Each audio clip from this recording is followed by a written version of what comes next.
Excellent. Good afternoon, everyone. Thank you very much for being here. My name is Yasir Naqvi. I have the great honor of being the Member of Parliament for the riding of Ottawa Centre, where we're meeting today at the Museum of Agriculture and Food. I have very close affinity to this museum because my kids have attended many camps. Here, there's a cow named, I think, Barry. That was one of my kids' favorites. So I welcome all of you here. Bienvenue à Musée de l'Agriculture et de l'Alimentation du Canada, le lieu parfait pour réfléchir à l'avenir de notre secteur. C'est un honneur pour moi aujourd'hui de vous présenter l'Honorable Heath MacDonald. And before I introduce the Minister, I want to recognize some of my colleagues here. Sophie Chatel, who's the Member of Parliament for Pontiac, Kitigan-Zibi, and the Parliamentary Secretary to the Minister of Agriculture and Agri-Food. My colleague, Bruce Fanjoy, who's the Member of Parliament for Carleton, and Giovanna Mangarelli, who's the Member of Parliament for Prescott, Russell, Cumberland. So welcome to all of you for being here today. It's an honor for me to introduce to you the Honorable Heath MacDonald, Canada's Minister of Agriculture and Agri-Food. Minister MacDonald has represented the riding of Malpak on Prince Edward Island since September of 2021. During his first mandate, he served on a number of parliamentary committees, including the Standing Committee on Agriculture and Agri-Food. He was appointed to Cabinet as Minister of Agriculture and Agri-Food in May of 2025. In his first year as Minister, he has traveled across the country to meet with producers and processors from coast to coast to coast. He also worked hard to diversify Canada's agriculture trade with trade missions to Mexico and the Indo-Pacific. And he just recently returned from his second trip to China. It's a great pleasure that I invite Minister MacDonald to share with us our government's plan to work with all stakeholders to build a bright future for Canada's agriculture and agri-food. But before I do that, I want to invite Kerry-Leigh Burchill, who's the Executive Director of this incredible museum, the Canadian Agriculture and Food Museum, to make the acknowledgement. Kerry-Leigh. Merci, Monsieur Naqvi, et bienvenue à vous tous. Welcome to all of you to your National Museum of Agriculture and Food. To start today's press conference off in a good way, I would like to just acknowledge, pour bien commencer cette réunion, j'aimerais reconnaître que le Musée de l'Agriculture et de l'Alimentation du Canada est situé sur le territoire non cédé de la nation algonquine Anishinaabe. Nous prenons des mesures pour adapter et améliorer nos activités dans un esprit de vérité et de réconciliation. I encourage all of you to come back and visit the museum when it's open, but I will not take another moment to take away from this press conference. Merci. Thank you, Kerry-Leigh, and it's my great pleasure now to officially welcome Minister MacDonald.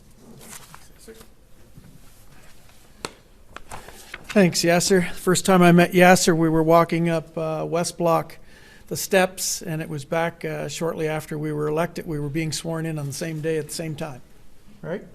And it was good. It's all good. We just finished a very productive discussion with leaders from Canada's agriculture and agri-food sector who are standing behind me. Canadian farmers and food processors don't only put the best food in the world on our tables, they also drive our economy. $150 billion in our GDP, which equals about 7%. $100 billion in exports, and 1 in 9 jobs in this country comes from the stakeholders standing behind me. The agriculture sector has long been a cornerstone of our economy and continues to be today. That is why every 5 years, the Canadian agriculture sector, the federal government, and the provinces and territories come together to identify the key priorities that will keep this dynamic sector on a path of growth and investment while making it more competitive. Today, we are excited to officially launch consultations on our next policy framework for agriculture in Canada. It's so important that the people who are on the ground have a strong voice at the table when it comes to developing our programs with our provincial and territorial counterparts. For our part, as a federal, provincial, territorial governments, we invest billions of dollars to support the priorities of the sector in key areas including science, technology, innovation, risk management, and trade diversification. We're at the halfway point of our current policy framework, the Sustainable Canadian Agriculture Partnership, better known as SCAP. So the time is right to begin these discussions, together well ahead of the launch of the new framework April 1, 2028. Strong collaboration in the early process will ensure the needs of our producers and processors are heard front and center. Today we are inviting Canadians from across the country of the full value chain to join in the conversation. We welcome the submissions through the Next Policy Framework website and via social media. In March and April, we will hold national consultation sessions to hear directly from farmers and Canadians across the country. We are beginning our consultations at a time when Canada's farmers are facing geopolitical pressures, more common climate events, and instability. We must address these challenges, and we will. But at the same time, we must also position the sector for exciting opportunities ahead. Over the past 8 months, I've traveled across the country. I've sat with farmers in their tractors and around their kitchen tables. Farmers want growth, investment, and a competitive sector. And I have to say, I'm extremely optimistic about the future of this sector. Last week, I joined the Prime Minister in China, where we launched a new strategic partnership focused on 5 key areas: energy and climate, competitiveness, security and public safety, multilateralism, and trade, particularly in agriculture and agri-food. As our second largest customer globally, we export more than $7 billion worth of agriculture products to China. And last week, the Prime Minister announced that Canada and China have reached a preliminary but landmark trade agreement to remove trade barriers and reduce tariffs. By March 1st, Canada expects that China will lower tariffs on Canadian canola seed to a combined rate of approximately 15%. And just to enlighten you in relevance to that, we've already heard, before we left China basically, there was an importer from China that ordered 60,000 tons of canola seed. We know that there's a large company that's shipping its first load of beef to China next week. This is how fast this is happening. This change represents a significant drop from current combined tariff levels of 84%. Additionally, we expect the Canadian canola meal, lobster, crabs, and peas will not be subject to relevant anti-discrimination tariffs from March 1st, 2026 until at least the end of this year. This new collaboration between our countries creates prosperity and opportunities for our farmers, producers, and working across ag sectors. The passion, the vision, and the innovation we are seeing on our farms and in our food processing facilities is second to none in any other industry. That's why I have no doubt that our conversations over the coming months will help us build a sector that focused on growth, investment, competitiveness, and most importantly, sustainability. If Canada is to have the strongest economy in the G7, we can't get there without the people standing behind me.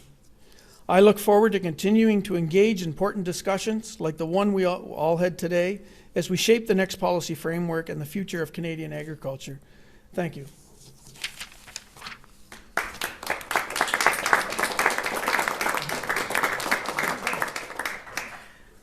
Thank you very much, Minister. It's my great honor now to welcome Sophie Chatel, who is the Parliamentary Secretary to the Minister of Agriculture and Agri-Food. Sophie. Merci. Je vais simplement mettre en évidence certains points qui ont été mentionnés par le ministre, en commençant par, reconnaissant que la situation géopolitique et du commerce international a changé et que nos agriculteurs, comme le ministre l'a dit, si on veut être un pays fort, ça prend une agriculture forte. Ça prend une souveraineté alimentaire, une autonomie alimentaire, et tous les acteurs clés du secteur agricole et agroalimentaire sont ici et sont prêts à se relever les manches, relever les défis et saisir aussi les opportunités. C'est pour ça que l'exercice qu'on lance aujourd'hui est si important, parce qu'une agriculture forte, ça prend un partenariat fort entre le fédéral, les provinces, les territoires, mais toute l'industrie représentée aujourd'hui. Et on va continuer ces discussions-là pour avoir le prochain cadre stratégique pour l'agriculture qui sera en œuvre de 2028 à 2033.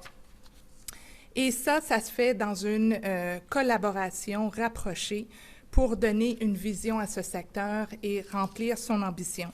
Le gouvernement fédéral, provincial, provinciaux et territoriaux investissent des milliards de dollars pour soutenir les priorités du secteur, que ce soit des thèmes comme le commerce et l'ouverture des marchés qu'on a abordés aujourd'hui, la science, les technologies, l'innovation qu'on a parlé beaucoup aujourd'hui, et bien sûr les gestions de risques, risques commerciaux, risques climatiques. Et c'est pour ça que s'asseoir ensemble est si important pour le Canada, les Canadiens et notre sécurité alimentaire. Donc, c'est avec grand plaisir que nous invitons pas seulement tous les acteurs du secteur, mais aussi tous les Canadiens et Canadiennes à se joindre à notre conversation. On va recueillir les commentaires sur un site web qui va être prêt pour recueillir tous les éléments, les commentaires dans cette approche justement collaborative. En mars et avril prochain, il y aura également plusieurs sessions de consultation pour écouter ce que les producteurs, productrices canadiens ont à nous dire, et ce, partout au pays. Et ça, jusqu'à la fin de 2027. Donc, vous aurez compris que c'est un cadre de discussion, d'engagement qui est très important parce que bâtir une économie forte, bâtir un pays fort, ça prend une agriculture forte. Alors, merci beaucoup. Et maintenant, j'aimerais céder la parole. I would like to invite Keith Currie, President of the Canadian Federation of Agriculture, to say a few words.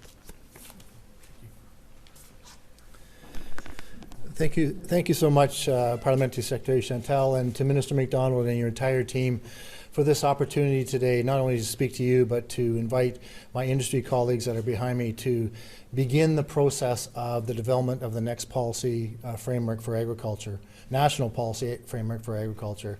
Canadian Federation of Agriculture represents 190,000 farmers and ranchers from coast to coast to coast across Canada. And this national policy framework is a vitally important piece to the success of the industry going forward, and ultimately to the success of the economy of Canada as well. Food security is national security, and that should not be lost on anyone.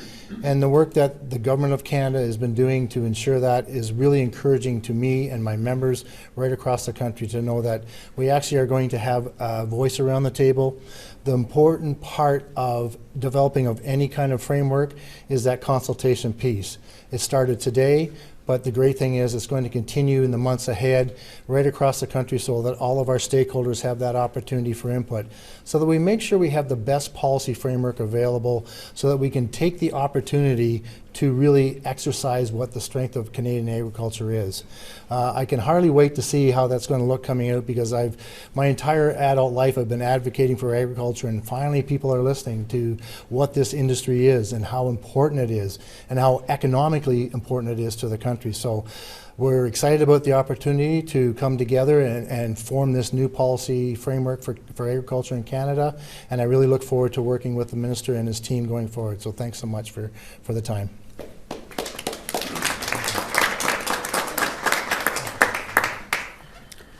Merci beaucoup. Thank you very much to all the speakers for their insightful comments and the importance of our farmers, our agriculture sector, food security as national security. These are really important more than ever for Canada, Canadians, and Canadian economy. At this time, I welcome our friends from the media to ask all their difficult questions, and we will do our best to answer them. Thank you. David from CBC. Sorry. From Minister MacDonald, you spoke about, it seems that beef and canola are moving to China. What about pork? Look, pork was certainly on the agenda. The discussions are going to have to be further approached as far as with China. And, one of the issues that we face with pork in China is that they produce over 90% themselves. There still is a market there for us, and we'll continue to pursue that. Prime Minister Carney has said that the U.S. is no longer a reliable trading partner, but China as well uses coercive trade policies as well. So can you just tell us, why is it that Canada is trusting the Chinese government here, if in the past they've used coercive trade policies as well? Well, I think look, the world's a different place from what we've seen even a year ago, let alone any longer than that. And I think the collaboration and approach that our government has taken is that we have to ensure that we have markets for our product to drive our economy so we can fund our social programs for part of it. But agriculture is extremely important. They import close to 50% of their food production or food into China. We see that as an opportunity. We wanted to reopen the negotiations, and we've done that. They've been collaborative and approachable. We're developing relationships, and really it comes down to person, and I think that's extremely important in any negotiation. And we're leaning on China for that billions of dollars of markets that's available to us. Judy Trimmer, CTV News. Minister MacDonald, can you tell us why the Canadian government was unable to negotiate a deal with China that extended beyond 2026? Why were you unable to get those guarantees? Where was the pushback? I think, Judy, basically it was in the remissions relative to steel. So we've got some work to do on that. But I can tell you from the approach that we have taken and the response that we have received from the ministers responsible, I know in my own case, even being there last fall, is we were leaning on an open door. When I returned from China, it was very clear to us and our negotiators that we need to act and act now. The Prime Minister was certainly played an integral part of that. He's developed a relationship with President Xin, and we'll continue to build on that. But that's basically where it started, and we'll keep moving forward. We feel that there's more opportunities in China for other products when we talk about energy, minerals, and so on and so forth. So we think that we're through the door now. Now we need to capitalize on it. This isn't my second question. I have a different one, but I just wanted to clarify something. You said it was in regards to steel. So basically, we weren't able to get an extension for those tariffs beyond 2026 because we weren't willing to move on our duties on Chinese dumping and steel? Well, that would be part of the response. But basically, this happened relatively quickly. And when we went over there, there was nothing etched in stone. The negotiations happened, and I'll give you an example of that. When I was meeting with the Minister Sun during the day, she said to me, "There's good news on beef." We had no acknowledgement of that at the time. We had discussions on it, obviously. So we found out later, and which was announced, I believe it was yesterday, that beef could access China again. So that's how quickly this all happened. We were there, we were ready, and we'll be ready in the future, and we'll get the deals done that need to be done for a long-term relationship. My second question, we know that the Trump administration is not glued to CUSMA. They don't necessarily like it. And I'd like to know, in terms of your assessment, what that does to the Canadian food and agriculture sector. How vulnerable are we, given that the U.S. is our biggest customer in terms of our products? Well, I think it works both ways. I mean, we're a big customer of the U.S. too. We're an integrated agriculture, agri-food. We're very closely tied together. Organizations work together, and the CUSMA. We're getting ready, obviously, to negotiate that further, but Dominic LeBlanc is in charge of that file, and I think he's well engaged and well educated and well rehearsed in the negotiations, and we look forward to the more discussions with the U.S. If I may, Mr. Currie, would you mind answering that question in terms of the agriculture sector? What areas are you worried that would be vulnerable to U.S. trade pressure and tariff pressure? Well, I think, if you give the last year, we're never really sure where the White House and the administration is going on that. I just got back from California last week at the American Farm Bureau Federation, their largest farm organization convention, and we interacted with a lot of their farm organizations from across the states. And they certainly are on the same page as we are, is that they don't want any changes. They like the way the agreement is. They're pushing the White House to keep it the same. Our Mexican counterparts were also pushing their government to keep the agreement the same. So I'm not sure that there's a big amount of things that need to be discussed with respect to agriculture in the upcoming CUSMA talks, but I also don't want to say something that might get a reaction from the U.S. either. And I'm trusting that our industry counterparts behind me are talking with Minister MacDonald and the trade team to make sure they understand what we're looking for going forward. But I don't see big changes coming forward based on what I've been hearing over the last little while. Hi there, Minister. Joe Grigno, Glacier Farm Media. To be honest, I think you might have answered my question a little bit. I was just going to ask if, based on some of the things you said today, if we can take this as confirmation that Canadian beef farmers could be seeing greater access in the Chinese market. Yeah, certainly. I believe one of the larger exporters is actually fulfilling an order next week, I'm told.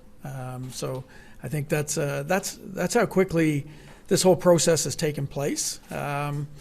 It's very interesting because when the door opened, it opened, and business people, and I got to give kudos to our stakeholders, farmers and processors, ranchers. They're ready, and they've been ready. So, a lot of kudos goes to them.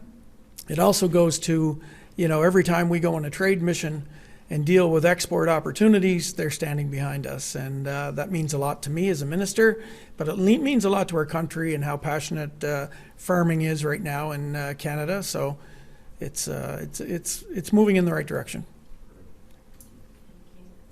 Hi, Catherine of the Canadian Press, going back to Keith again.